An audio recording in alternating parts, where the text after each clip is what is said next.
नमस्कार। कृषि र कृषकका कुरा, भ्रष्टाचार र भ्रष्टाचारीका कुरा, विकृति र विसंगतिका कुरा, विकास र विकास निर्माणका कुरा, जनताको हरेक चासो र गुनासो समेट्ने कार्यक्रम हो जनताको खबर। स्वागत छ, म किशोर चौधरी सरिखा। अहिले प्यान्डोरा पेपर्स विश्वकै ध्यान तानेको छ। 7 वर्षमा भएको यो अफसोर कारोबार सम्बन्धी पछिल्लो खुलासा हो प्यान्डोरा पेपर्स।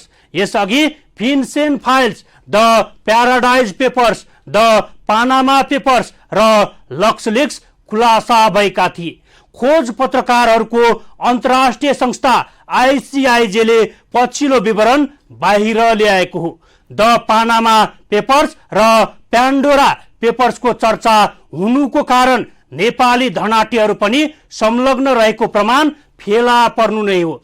नेपालका 2 ठूला व्यापारिक घराना चौधरी ग्रुप र गोल्छा अर्गनाइजेसन सम्बद्ध व्यक्तिहरू समेत त्यस्तो कार्यमा संलग्न भएको भेटिएका छन्। ट्याक्स हेभन मुलुक ब्रिटिश भर्जिन आइल्यान्डमा कम्पनी खोल्ने र लगानी गर्नेहरू को छन् त? यो रिपोर्ट हेर्नुहोस्।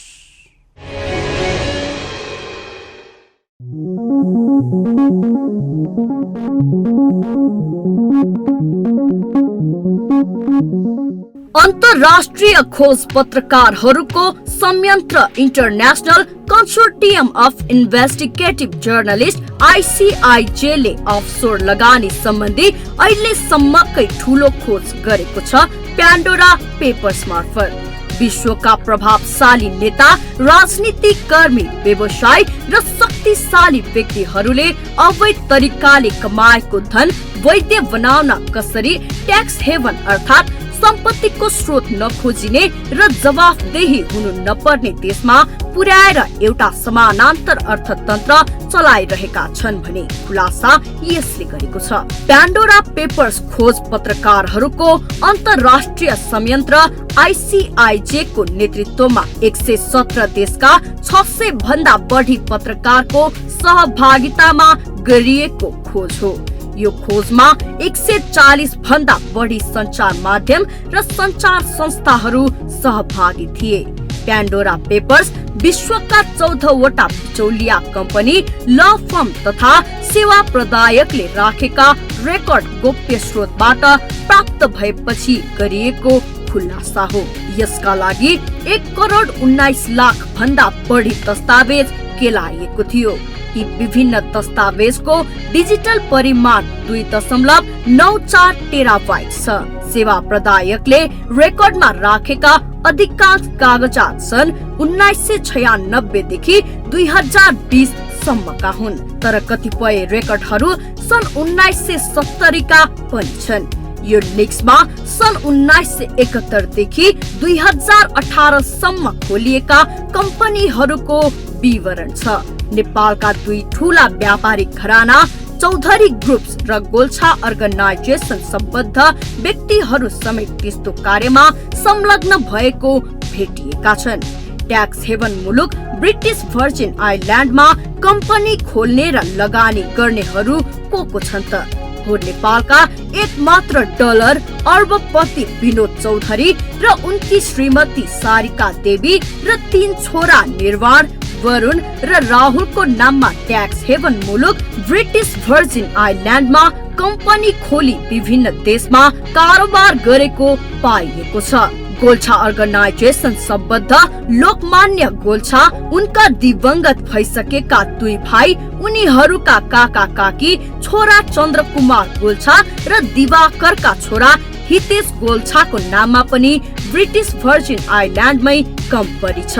यसबाहेक ललितपुर पुलचोक ठेगाना भएका राजेन्द्र साक्य व्यवसायी, सुहृदय राज घिमिरे, पुरुषोत्तम पौडेल, सुधीर मित्तल र नेपालमा व्यवसाय गर्ने भारतीय नागरिक राधेश्याम सराफको लगानीमा पनि ट्याक्स हेभन मुलुकमा कम्पनी सञ्चालनमा रहेको देखिएको छ। प्यान्डोरा पेपर्सले खुलासा गरेको अफसोर खाता र सेल कम्पनीमा 16 जना नेपालीको नाम पनि जोडिएको छ।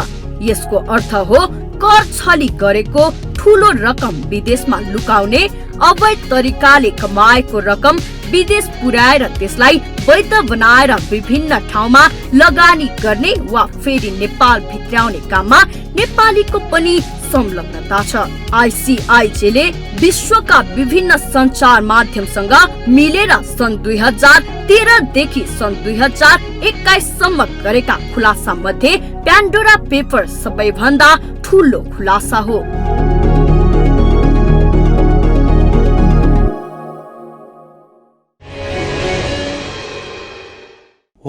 नेपालका एकमात्र डलर अर्बपति विनोद चौधरी र उनकी श्रीमती सारिका देवी र 3 छोरा निर्वाण, वरुण र राहुलको नाममा ट्याक्स हेवन मुलुक ब्रिटिश भर्जिन आइल्यान्डमा कम्पनी खोली विभिन्न देशमा कारोबार गरेको पाइएको छ। गोल्छा अर्गनाइजेसन सम्बद्ध लोकमान्य गोल्छा उनका दिवंगत भइसकेका 2 भाइ, उनीहरूका काका काकी छोरा चन्द्रकुमार गोल्छा र दिवाकरका छोरा हितेश गोल्छाको नाममा पनि ब्रिटिश भर्जिन आइल्यान्डमै कम्पनी छ। यसबाहेक ललितपुर पुलचोक ठेगाना भएका राजेन्द्र साक्य, व्यवसायी सुहृदयराज घिमिरे, पुरुषोत्तम पौडेल, सुधीर मित्तल र नेपालमा व्यवसाय गर्ने भारतीय नागरिक राधेश्याम सराफको लगानी पनि ट्याक्स हेवन मुलुकमा कम्पनी सञ्चालनमा रहेको देखिएको छ। हालसम्म 55 नेपाली तथा गैर आवासीय नेपालीले अफसोर कारोबार गरेको विवरण खोपकेले नेपालिक्स मार्फत 2075 माघ 2 मा नै खुलासा गरिसकेको छ। नेपाली कानुनमा रहेका छिद्रको उपयोग गरी वैधानिक रूपमै विदेशमा लगानी गरेको भेटिएको छ। प्रसंग बाँकी नै छ, एकैछिनको विश्राम।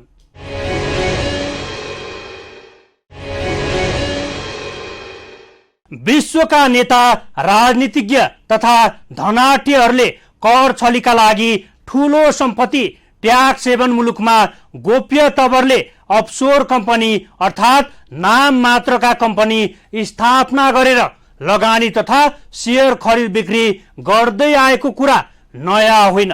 यो कुरा पटक पटक बाहिर आएकै छ।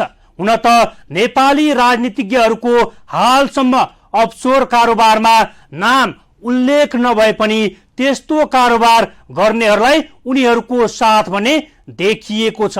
हालसम्म 55 नेपाली तथा गैर आवासीय नेपालीले अफसोर कारोबार गरेको विवरण खोज पत्रकारिता केन्द्रले नेपालिक्स मार्फत खुलासा गरिसकेको छ। यस्तो विवरण सार्वजनिक हुँदा समेत राज्यका शक्तिशाली निकायहरू मौनता साधेर बसेको छ। यी निकायहरूको मौनताले ट्याक्स हेवन मुलुकमा नेपालीहरूको लगानीलाई प्रोत्साहन गरिरहेको देखिन्छ।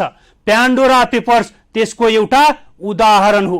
हुन त अरू सामान्य भन्दा सामान्य विषयवस्तु अझ तिललाई पहाड बनाउने राजनीतिक दलका नेताहरू समेत यस्तो विषयमा खासै बोल्न चाहँदैन। यो रिपोर्ट हेर्नुहोस्।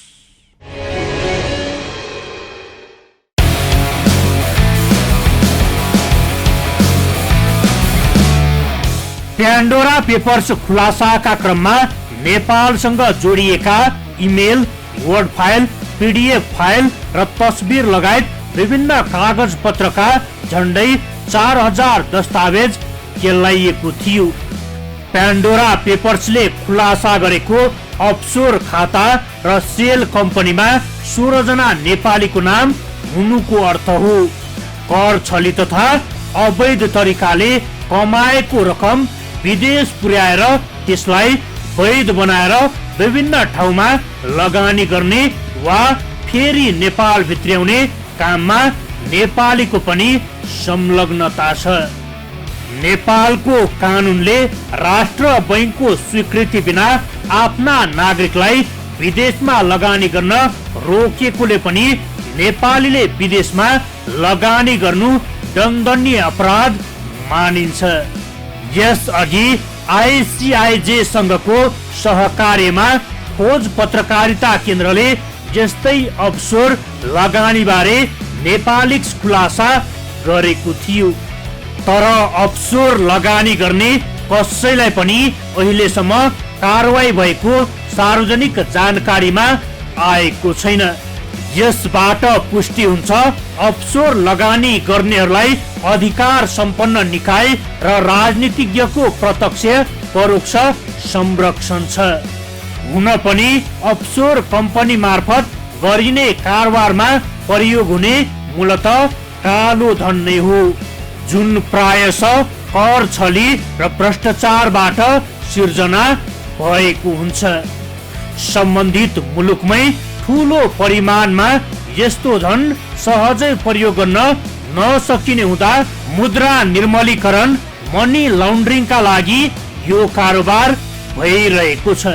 अर्थात् राष्ट्रको ढुकुटीमा पुग्नु पर्ने धन अफसोर कारोबार मार्फत केही सीमित व्यक्तिलाई धनी बनाउन प्रयोग भइरहेको छ। यस्तो कारोबारकै कारण शिक्षा, स्वास्थ्य, विकास निर्माण लगायत मुलुकका तल्लो तहका नागरिकसम्म सेवा पुर्याउने राष्ट्रिय क्षमतामा ह्रास आइरहेको छ। कालो धनले आर्थिक अस्थिरता निम्त्याउँछ। अन्तर्राष्ट्रिय स्तरमा विनिमय दरलाई प्रभावित बनाउने, शेयर बजारमा अस्वाभाविक उतार चढाव गराउने आदिमा पनि कालो धनको भूमिका हुन्छ। निर्वाचनमा धाँधली, संसदको खरिद बिक्री जस्ता कुकृत्यमा प्रयोग हुने पनि बिना परिश्रमको यस्तै अवैध आर्जन नै हो। राजनीतिक सामाजिक अस्थिरतामा मात्रै होइन, आतंकवादमा पनि कालो धन प्रयोगको जोखिम हुन्छ। नेपाल सरकारले आमदानीको स्रोत नखुलाई निश्चित क्षेत्रमा लगानी गर्न दिने व्यवस्था यसै वर्षको बजेट मार्फत गरेको छ। यस्तो व्यवस्थाले अवैध आर्जन गरेर विदेश पुर्याएको अवैध धनलाई वैध बनाएर नेपाल ल्याउने बाटोलाई सहज बनाइदिनेछ। स्रोत नखुलेको सम्पत्तिलाई लगानीको अवसर दिँदा सम्पत्तिको शुद्धिकरण बारे नेपालको अन्तर्राष्ट्रिय प्रतिबद्धतामा पनि प्रश्न उठ्नेछ।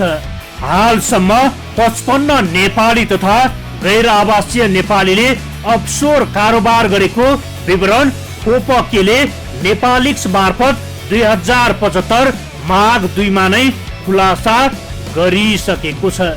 नेपाली कानुनमा रहेका छिद्रको उपयोग गरी वैधानिक रूपमै विदेशमा लगानी गरेको भेटिएको छ।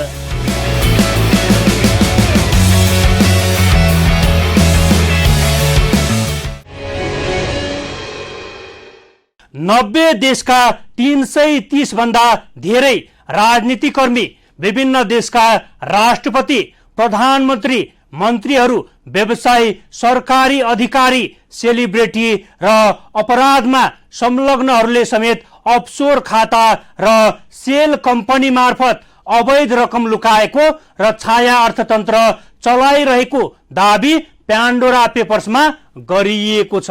यो सूचीमा 16 जना नेपालीको नाम पनि जोडिएको छ। तर नेपालका राजनीतिज्ञ, सरकारी अधिकारी, सेलिब्रिटी र अपराधमा संलग्न व्यक्तिहरूको लगानी भने नभेटिएको रिपोर्टले जनाएको छ। प्रसङ्ग बाँकी नै छ, एकैछिनको विश्राम।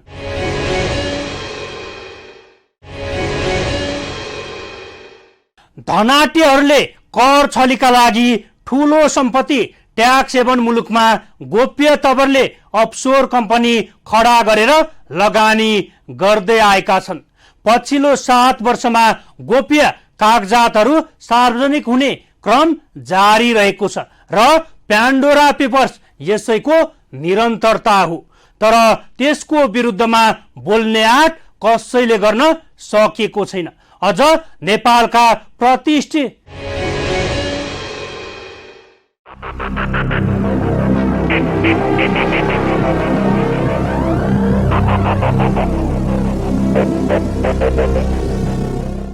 नेपाली कानुनमा रहेका छिद्रको उपयोग गरी 16 जना नेपालीले ट्याक्स हेभन मुलुकमा लगानी गरेको फेला परेको छ। आईसीआईजेले खोज पत्रकारिता केन्द्र नेपाललाई उपलब्ध गराएको विवरण अनुसार विनोद चौधरीका परिवारका सदस्यहरूको नाममा ब्रिटिश भर्जिन आइल्यान्डमा 3, सिङ्गापुरमा 1 र पानामामा 1 कम्पनी दर्ता छ। प्यान्डोरा पेपर्स अनुसार ब्रिटिश भर्जिन आइल्यान्डमा Sinovation incorporated, CG hotels and resort limited, सेन्से क्यापिटल पार्टनर्स इंक र सिङ्गापुरमा CG hospitality holdings global PTE LTD नामका कम्पनी चौधरी परिवारका सदस्यहरूको नाममा दर्ता छ। यस्तै अर्का प्रतिष्ठित व्यवसायिक घराना गोल्छा परिवारका लोकमान्य गोल्छा, उनका दिवंगत भइसकेका 2 भाइ, उनीहरूका काकाका छोरा चन्द्रकुमार गोल्छा र दिवाकरका छोरा हितेश गोल्छाको नाममा ट्याक्स हेभन मुलुक ब्रिटिश भर्जिन आइल्यान्डमा कम्पनी छ। फ्ल्याटवुड लिमिटेड उनीहरूको लगानीमा स्थापना भएको कम्पनी हो। उनीहरू सबैले नेपाली पासपोर्ट र ठेगाना प्रयोग गरेर उक्त कम्पनी स्थापना गरेको विवरणबाट देखिन्छ। जेनेभा स्थित ल फर्म ओभरसीज म्यानेजमेन्टको रेकर्ड अनुसार उक्त कम्पनी मार्फत गरिने कारोबारका लागि उनीहरूले स्विजरल्यान्ड स्थित बार्कलेज ब्याङ्कमा खाता पनि खोलेका छन्। उक्त खाता सञ्चालनका लागि 12 फेब्रुअरी 2008 मा दिवाकर, हितेश र लोकमान्य गोल्छालाई कम्पनीले अधिकार दिएको कागजातबाट स्पष्ट हुन्छ। फ्ल्याटवुड लिमिटेड नामक कम्पनी मार्फत दिवाकर गोल्छा लगायतको समूहले 2008 मा नेपालको इस्टर्न सुगर मिल्सको शेयर खरिद गर्ने निर्णय गरेको भेटिएको छ। 2019 मा खोज पकेले सार्वजनिक गरेको नेपालिक्स अनुसार ट्याक्स हेभन मुलुक ब्रिटिश भर्जिन आइल्यान्डबाट सबैभन्दा पहिला लगानी भित्राउनेमा गोल्छा अर्गनाइजेसन पर्छ। यो अर्गनाइजेसनले नवलपरासीको नेपाल बोर्ड्स लिमिटेड उद्योगमा फ्ल्याटवुड लिमिटेड कम्पनी मार्फत लगानी भित्राएको हो। नेपालिक्समा भनिएको छ गोल्छा अर्गनाइजेसनले साजसज्जाका लागि प्रयोग गरिने काठका सामग्री बनाउने उद्योगका लागि 2050 सालमा 2,88,68,780 रुपैयाँ विदेशी लगानी भित्राउने अनुमति दिएको थियो। अनौपचारिक माध्यमबाट रकम विदेश पुर्याउने, यहाँ कम्पनी खडा गर्ने र ती कम्पनीबाट फेरि प्रत्यक्ष वैदेशिक लगानी एफडीआई भन्दै नेपालमा पैसा ल्याउने कार्यमा संलग्न अजय राम सुमार्गीको अफसोर कारोबारका थप विवरण फेला परेका छन्। यसअघि उनको बारेमा खोकेले आईसीआईजे सँगको सहकार्यमा 2075 माघ 2 मा शंकास्पद धनको ओसार पसार सम्बन्धी खुलासा गरेको थियो। नेपालिक्स खुलासा अनुसार ब्रिटिश भर्जिन आइल्यान्डमा दर्ता भएको जोधार इन्भेस्टमेन्ट कम्पनीबाट सुमार्गीका नेपाल स्थित कम्पनीहरूमा 4,83,72,222 अमेरिकी डलर, 4,83,72,22,210 रुपैयाँ भेटिएको छ। यस पटकको प्यान्डोरा पेपर्सका अनुसार सुमार्गी सन् 2010 मा ब्रिटिश भर्जिन आइल्यान्डमा खोलिएको जोधार इन्भेस्टमेन्ट लिमिटेड नामक कम्पनीका लाभार्थी मालिक हुन्। प्यान्डोरा पेपर्सका अनुसार यस बाहेक सुमार्गीले 9 सेप्टेम्बर 2011 मा ब्रिटिश भर्जिन आइल्यान्डको वर्ल्ड वाइड इन्क्रेडिबल लिमिटेडमा पनि लगानी गरेको भेटिएको छ। ब्रिटिश भर्जिन आइल्यान्डको गोल्ड टाइम्स ग्लोबल लिमिटेडमा पुलचोक ललितपुरका राजेन्द्र साकेलको लगानी रहेको भेटिएको छ। कम्पनीका निर्देशक रहेका उनले कम्पनीमा लगानी गर्ने क्रममा नेपाली पासपोर्ट प्रयोग गरेका छन्। सन् 2010 मा निर्देशकका रूपमा कम्पनीमा भित्रिएका साक्यको कम्पनीको रजिस्टर एजेन्ट ब्रिटिश भर्जिन आइल्यान्डकै ओभरसीज म्यानेजमेन्ट कम्पनी ट्रक हो। नेपालमा किया गाडीका विक्रेता सुहृदयराज घिमिरे र उनका व्यवसायिक साझेदार पुरुषोत्तम पौडेलको पनि ट्याक्स हेभन मुलुक ब्रिटिश भर्जिन आइल्यान्डमा कम्पनी भेटिएको छ। घिमिरे नेपाल स्थित किया गाडीको आधिकारिक विक्रेता कन्टिनेन्टल ट्रेडिङ इन्टरप्राइजेसका अध्यक्ष हुन्। पौडेल सोही कम्पनीका कार्यकारी निर्देशक हुन्। नेपालको पूरा एयरलाइन्स कम्पनी श्री एयरलाइन्सका सञ्चालक सुधीर मित्तलको पनि ट्याक्स हेभन मुलुकमा लगानी भेटिएको छ। ज्ञानेश्वर काठमाडौँ ठेगाना उल्लेख गरी मित्तलले ब्रिटिस भर्जिन आइल्यान्डमा Pegasus air charters inc company खोलेको भेटिएको छ। प्राप्त कागजात अनुसार मित्तल यो कम्पनीको लाभार्थी मालिक हुन् र उनले कम्पनीका नाममा बैंक खाता पनि खोलेका छन्। नेपाली पासपोर्ट प्रयोग गरी विभिन्न देशमा झण्डै 1 दर्जन कम्पनी स्थापना गरेका 35 वर्षीय किशोर राणा शंकास्पद कारोबारबाट अर्बमा मालिक भएको देखिन्छ। प्यान्डोरा लिक्समा समावेश विवरण अनुसार सन् 2017 मा थाइल्यान्डको सुकुम्भित रोडमा बस्दै आएका राणाले कर्ण इन्भेस्टमेन्ट लिमिटेड कम्पनी स्थापना गरेका छन्। उनले क्रिप्टो करेन्सी बिक्री गरेर आएको रकमले कर्ण इन्भेस्टमेन्ट कम्पनी खोल्ने प्रयास पनि गरेका थिए। सिङ्गापुर स्थित ल फर्म एसिया सिटी ट्रस्टका कर्मचारीहरूले एक आपसमा गरेको इमेल आदान प्रदान विवरण अनुसार उक्त काम मापदण्ड भन्दा बाहिरको थियो। तर किशोरले क्रिप्टो करेन्सीको कारोबार लगायतको काम गर्ने गरी 25 जुलाई 2017 मा हङकङमा कर्ण इन्भेस्टमेन्ट नामक कम्पनी खोल्न सफल भए। किशोरको यो कम्पनीको सचिव कम्पनी हङकङ स्थित एटीजी सेक्रेटरीज लिमिटेड हो। नेपालका 2 ठूला 5 तारे होटलका सञ्चालक राधेश्याम सराफ र उनको परिवारले पनि शंकास्पद धन लुकाउन सजिलो मानिने मुलुक ब्रिटिस भर्जिन आइल्यान्डमा कम्पनी खोलेर कारोबार गरेको भेटिएको छ।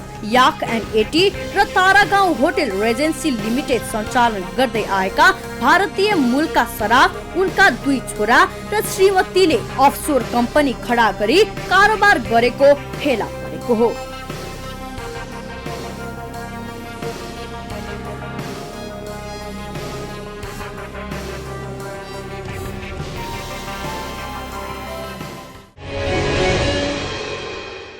अफसोर कम्पनी मार्फत गरिने कारोबारमा प्रयोग हुने मूलतः कालो धन नै हो।